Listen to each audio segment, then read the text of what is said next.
Boa tarde. Nós somos o grupo 6 e ficamos responsáveis pelo tema 4, que é a ação direta de inconstitucionalidade por omissão. A ação direta de inconstitucionalidade por omissão, ou ADO, é a ação pertinente para tornar efetiva uma norma constitucional em razão de omissão de qualquer um dos poderes ou de órgão administrativo na elaboração de uma lei regulamentadora. Como já é disso, a Constituição Federal possui uma grande amplitude de temas e é exatamente por isso que algumas normas constitucionais necessitam de leis que as regulamentem. A ausência dessa lei regulamentadora faz com que o dispositivo presente na Constituição fique sem produzir os efeitos que ele se propõe na prática, ou seja, a ADO decorre de uma letargia ou omissão governamental para a adoção de medidas que concretizem as normas constitucionais. Dessa forma, a ADO tem o objetivo de provocar o judiciário para que seja reconhecida a demora na produção dessa norma regulamentadora. Caso essa demora seja de algum dos poderes, esse poder em questão vai ser notificado de que a norma precisa ser elaborada.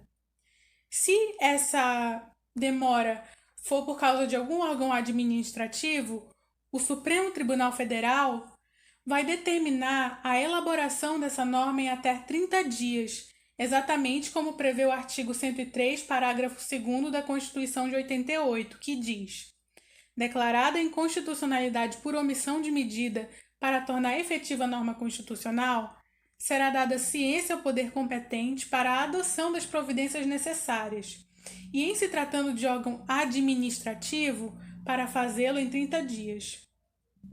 Além disso, a ADO foi regulamentada pela Lei 12.063 de 2009, que modificou a Lei 9.868 de 1999. Essa ação de ADO vai ser julgada pelo Supremo Tribunal Federal. No que tange a legitimidade para propor a ADO, essa ação pode ser proposta no STF pelos chamados legitimados ativos, que são justamente aqueles elencados nos incisos 1 a 9 do artigo 103 da Constituição Federal, que são, no caso, o Presidente da República, a mesa do Senado Federal, a mesa da Câmara dos Deputados, a mesa da Assembleia Legislativa ou da Câmara Legislativa do Distrito Federal, o governador de estado ou do Distrito Federal, o Procurador-Geral da República, o Conselho Federal da Ordem dos Advogados do Brasil, partido político com representação no Congresso Nacional, confederação sindical ou entidade de classe de âmbito nacional. No entanto, pode acontecer de algum desses mesmos legitimados ativos serem os responsáveis ou corresponsáveis por essa omissão. Sendo assim, não faz muito sentido dar a eles o poder de provocar a corte para que haja constatação de uma omissão que é deles. Além disso, tem a figura da legitimidade passiva, que é sempre dos órgãos ou autoridades responsáveis pela edição da medida que irá efetivar o texto constitucional. Essa legitimidade passiva nunca será de particulares em razão da impossibilidade deles de suprir a ausência da regulamentação. Vimos uma boa introdução em relação à ação direta de constitucionalidade por omissão, portanto, é necessário que também possamos esclarecer a questão do objeto dessa ação direta de inconstitucionalidade por omissão. Vale reforçar mais uma vez que aqui o objeto serão as normas constitucionais de eficácia limitada, não regulamentada. Portanto, são justamente aquelas normas que carecem de uma nova lei para que ela seja regulamentada, para que ela adquira a determinada eficácia plena. Então, portanto, essas são as normas que serão objeto dessa ação direta. Nesse sentido, a gente vai levar em consideração que essa ausência de regulamentação, quem seja a propositora da ADO, ela pode ser, nesse primeiro momento, através de uma omissão total, que é quando a abstenção do poder público é plena, não havendo qualquer indício de efetivação da norma, ou seja, que a gente vai ter de forma integral a norma, de forma total, necessitando ser regulamentada. Também temos a questão da omissão parcial. Diferente da total, a gente já vai ter uma regulamentação de forma parcial, apenas parte da norma deve ser regulamentada para que a gente consiga adquirir a determinada eficácia, né? Então, a gente vai chamar, inclusive, esta de insuficiente ou deficiente, onde parte dela será necessariamente regulamentada, né? Também temos as demais omissões, que vamos levar em consideração aqui a questão da omissão legislativa. A omissão legislativa, ela vai ser relacionada quando o poder legislativo se mantém inerte ao não apresentar um projeto de lei ou ainda não dá andamento num projeto já em trâmite. Então, portanto, vamos responsabilizar o poder legislativo quando ele se considerar omisso nessas questões, né? Então, dentro dessa questão legislativa, vamos levar também duas questões importantes, que uma é o caso que acontece também em relação ao presidente da República, nos casos em que ele poderia ter iniciativa e ele simplesmente se omite em dar iniciativa a determinado projeto de lei. Também temos a questão do próprio projeto de lei não ser suficiente para inviabilizar ou para viabilizar acerca de uma omissão.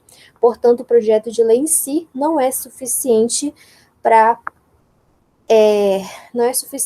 adquirir a eficácia que a gente está buscando, né? Então, significa que aqui o Poder Legislativo ele vai permanecer em mora, enquanto ele não finalizar o ciclo procedimental da proposição. Temos ainda a chamada omissão administrativa, que nesse caso, a omissão administrativa vai ser quando, nos casos em que não são adotadas as providências necessárias para a execução das determinações constantes no texto constitucional. Vamos já responsabilizar a questão da administração, quando ela simplesmente não executa o que lhe foi determinado, e isso faz com que a gente não adquira a determinada eficácia. Tá? Vou fazer breves apontamentos sobre o procedimento na ação direta de inconstitucionalidade por omissão. O mesmo está previsto na Lei 9868 de 99, modificada pela Lei 12063 de 2009, que incluiu na primeira o capítulo 2A, falando especificamente sobre a ADO. A petição inicial, feita pelos mesmos legitimados do artigo 103 da Constituição, deve conter a omissão e o pedido com especificações. Caso seja considerada inepta, não fundamentada ou improcedente, o relator pode indeferir. No entanto, nem tudo está perdido, pois cabe agravo. Caso seja recebida, o artigo 6º prevê o prazo de 30 dias para informações e o artigo 8º prevê o prazo de 15 dias para que o advogado-geral da União se manifeste, bem como o mesmo prazo de 15 dias para que o Procurador-Geral da República também se manifeste. Por fim, o relator proferirá o seu voto em plenário, com o mínimo de presença de 8 ministros. A Corte decide por maioria absoluta e os efeitos serão vistos adiante. Para exemplificar o procedimento, eu escolhi a ADO número 26 de 2019, na qual o Partido Popular Socialista peticiona sobre a não legislação da criminalização da homofobia e da transfobia, baseado no artigo 5º da Constituição sobre os direitos fundamentais. Entre os pedidos encontram-se o prazo para a criação da lei e a regulamentação temporária enquanto a mesma não é finalizada. Passado o prazo de informações, a AGU se manifestou pela improcedência do pedido, enquanto a PGR manifestou a procedência. Por fim, o relator, ministro Celso de Mello, decidiu pela procedência e o processo continuou para o plenário. Ao fim da votação, a maioria absoluta de 8 votos a 3 decidiu pela aplicação da Lei 7716 de 89, que pune crimes contra preconceitos de cor e raça, até o Congresso aprovar a legislação específica. Bom, aqui veremos a atuação do Advogado-Geral da União e do Procurador-Geral da República, que desempenham papéis essenciais no controle de constitucionalidade concentrado. O STF costumava entender que não ocorria a participação do Advogado-Geral da União na ação direta de inconstitucionalidade por omissão. Porém, a edição de lei regulamentadora da ADO estabeleceu que o relator poderá solicitar a manifestação do AGU, a ser encaminhada no prazo de 15 dias.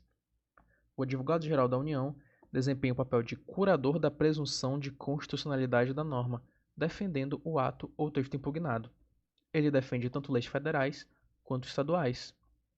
Durante muitos anos, a jurisprudência do Supremo Tribunal Federal entendeu que o Advogado-Geral da União deve sempre defender a constitucionalidade da norma ou ato impugnado. Porém, recentemente, esse posicionamento tem se flexibilizado, a fim de garantir a sua liberdade de manifestação. O AGU será ouvido logo após o término do prazo das informações que serão prestadas pelos órgãos ou autoridades das quais emanou o comando normativo impugnado, sendo seu prazo de manifestação de 15 dias. Já o Procurador-Geral da República desempenha o papel de defensor da Constituição, mas nem por isso será necessário o envio automático de todos os processos de controle de constitucionalidade concentrado para ele. A sua atuação é de forma imparcial, podendo defender tanto a constitucionalidade quanto a inconstitucionalidade do texto impugnado. Seu parecer é opinativo, que não vincula a decisão dos ministros do STF que estarão julgando a ação. Na ação direta de inconstitucionalidade por omissão, ele somente atuará manifestando-se em parecer final, quando não for o autor da ação perante o STF, e só terá vista do processo por 15 dias após o decurso do prazo para informações. O Procurador-Geral da República também se manifesta logo após o Advogado-Geral da União, também devendo ser ouvido no prazo de 15 dias. Falar sobre a medida cautelar em ação direta de inconstitucionalidade por omissão. Bom, antes da lei número 2063 do ano de 2009, não se falava em cautelar para ação direta de inconstitucionalidade por omissão. Essa lei trouxe a possibilidade expressa da concessão no artigo 12F e esse entendimento pelo cabimento ficou firmado para a ação direta de inconstitucionalidade por omissão, tanto para a omissão parcial quanto para a total. Então, segundo a lei, para que seja possível, o tribunal, por decisão da maioria absoluta de seus membros, estando presentes pelo menos 8 ministros desse tribunal, poderá conceder a medida cautelar após a audiência dos órgãos ou autoridades responsáveis pela omissão inconstitucional.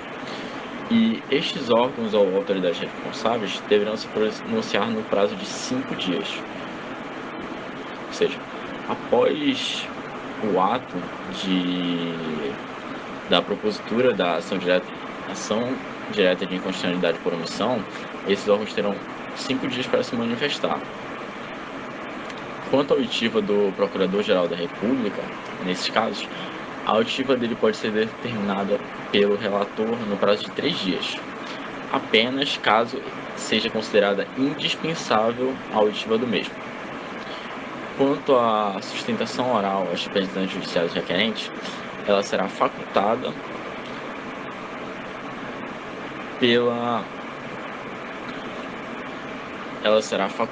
na forma estabelecida no regimento do Supremo Tribunal Federal. Certo. Quanto aos efeitos da ação direta de inconstitucionalidade por omissão, a medida cautelar poderá suspender a aplicação da lei ou ato normativo questionado. No caso da omissão parcial, e poderá suspender processos judiciais ou procedimentos administrativos, ou ainda em outra providência a ser fixada pelo tribunal responsável. Efeitos da decisão definitiva. A Constituição estabelece que, ao ser declarada inconstitucionalidade por omissão, será dada ciência ao poder competente ou prazo para que o órgão administrativo responsável pela omissão Ou seja, se a omissão for imputável a algum dos poderes, até mesmo como consequência de princípio de separação de poderes, o Supremo Tribunal Federal deve se limitar apenas a dar ciência sobre a inconstitucionalidade dessa omissão, o que significa que o STF não pode nem sequer estabelecer um prazo para que a providência seja adotada. Porém, no caso da omissão imputável a um órgão administrativo, o STF não apenas dará ciência ao órgão, mas também fixará o prazo de 30 dias para que aquele órgão administrativo pratique o ato que está causando a omissão inconstitucional, né? O Supremo Tribunal, numa decisão, né, ele fala que mesmo diante da omissão inconstitucional do poder público quanto à edição de atos normativos, o Supremo Tribunal Federal não poderá suprir a omissão inconstitucional, ou seja, não poderá editar os provimentos normativos que estão pendentes no controle abstrato. O STF deve se limitar a declarar a inconstitucionalidade por omissão, não podendo substituir a atuação do órgão estatal inadimplente, né? Então, a ação direta de inconstitucionalidade por omissão é uma ação judicial do controle abstrato que tem como propósito superar a inércia legislativa ou administrativa, compelindo ao poder público, né, a praticar o ato necessário para que a observância de uma norma constitucional ocorra. E também compele o poder público a editar uma lei regulamentadora, né, nos casos de inércia legislativa, ou adotar providências administrativas, nos casos de inércia administrativa, como já falado, né? A falta de providência da índole administrativa ou inércia administrativa ocorre quando o poder público não pratica o ato não legislativo, que é determinado pela norma constitucional. Então, por outro lado, a omissão quanto ao dever constitucional de legislar ocorre quando uma norma constitucional implícita ou explicitamente ordena que o Poder Legislativo edite uma lei sobre aquele tema, mas ocorre que o Poder Legislativo ele permanece inerte e assim ocorre uma omissão quanto ao dever de legislar ao final da ação judicial.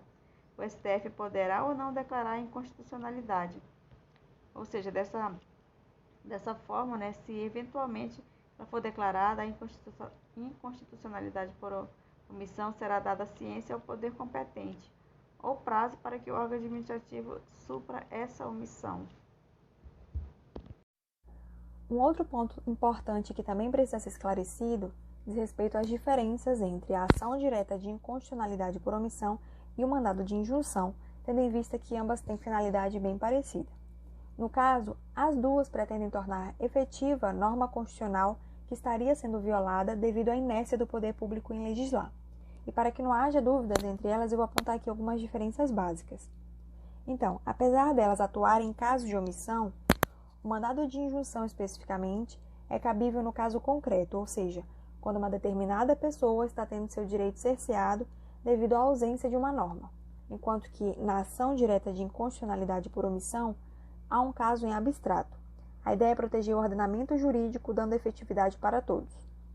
Em relação à legitimidade, no mandado de injunção, ela é da pessoa que teve o direito cerceado, ou seja, do titular do direito subjetivo, enquanto que a legitimidade ativa na ação direta de inconstitucionalidade por omissão está especificada no artigo 103 da Constituição Federal. Outra diferença que podemos destacar diz respeito à competência para o julgamento. Na ação direta de inconstitucionalidade por omissão, a competência é privativa do Supremo Tribunal Federal, ao passo que a competência para apreciação dos mandados de injunção dependerá do órgão, autoridade ou entidade que deveria ter elaborado a norma regulamentadora. Além disso, os efeitos também são bem distintos. No mandado de injunção, o efeito ocorre inter partes, enquanto que na ação direta de inconstitucionalidade por omissão, o efeito é erga omnes. Então, é basicamente isso. Esses são os pontos principais para não confundir as duas ações.